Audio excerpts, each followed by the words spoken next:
गांव था, नाम था ढोलकपुर। बड़ा ही शांत और सुंदर गांव था। लोग हमेशा खुशी से झूमते थे क्योंकि उस गांव में रहता था महाराज राइस्टार, जो अपने गांव के लिए एक शेर था, जो कभी अपने लोगों के साथ गलत होने नहीं देता था। लेकिन उस गांव में छुपा था एक डरावना राज, एक राज जो सबके दिल में था पर जुबान पे नहीं। गांव के बीच एक सूखा हुआ पेड़ था जिसे लोग कहते थे श्रापित पेड़। ना कोई उसके पास जाता, ना कोई उससे आंख मिलाता। हर पूर्णिमा के अगले दिन उस पेड़ के नीचे एक लाश मिलती थी।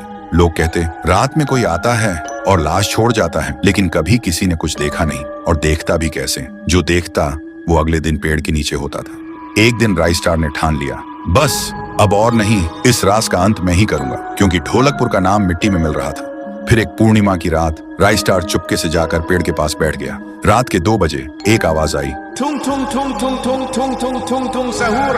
और फिर वो पेड़ भूत में बदल गया। वो भूत कुछ अजीब सा था, एक भयानक शैतानी हंसी वाला चेहरा, आंखें बड़ी बड़ी। वो पेड़ चल के एक घर के गेट को जोर जोर से खटखटाने लगता है। तभी एक आदमी डर के मारे आवाज सुन के बाहर निकलता है। वो भूत अपने लकड़ी जैसे हाथ से एक ऐसा थप्पड़ मारता कि उसकी सांस वहीं थम जाती है, और उसी जगह उस लाश को ले जाता है और वापस फिर से पेड़ बन जाता था। देखते ही राइस्टार का दिल कांप जाता है, पर वो कुछ बोलता नहीं। सुबह लोग भीड़ में जमा हुए और राइस्टार ने पहली बार उस पेड़ से बात करने की कोशिश की। पेड़ के अंदर से एक आवाज निकली, क्या तुम सब भूल गए मुझे? राइस्टार बोलता है, तू कौन है?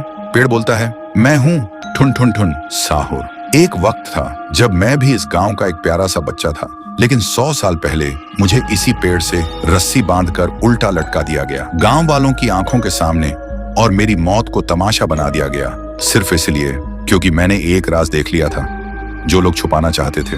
और उसी पल से मेरी रूह इस पेड़ से जुड़ गई। उस दिन से मैं इंसान नहीं, एक सज्जा बन गया, और हर पूर्णिमा में एक राजदार को चुनता हूँ और फिर उसे उसकी खामोशी का हिसाब देता हूँ। राइस्टार बोलता है, लेकिन अब तो वो लोग मर चुके हैं ना, जो तेरा कसूरवार थे। अब तू मासूम लोगों को क्यों मार रहा है? पेड़ कुछ देर चुप रहता है, फिर बोलता है, ठीक है, बस एक बार मुझे याद करो, एक दिया जला दो, फिर मैं कभी किसी को नहीं मारूंगा। फिर रात में सब लोग आते हैं, एक एक दिया जलाते हैं, और तभी पेड़ अपने आप से आग पकड़ लेता है, और आखिर में मुक्ति मिलती ठुन ठुन ठुन साहुर को। उस दिन के बाद गांव में कभी कोई लाश नहीं मिली। हर पूर्णिमा में लोग एक दिया जलाकर उसकी यादों को जिंदा रखते हैं, क्योंकि अगर भूल गए तो सपने में एक आवाज सुनाई देती थी, थुंग थुंग थुंग थुंग थुंग थुंग थुंग थुंग थुंग सहूर।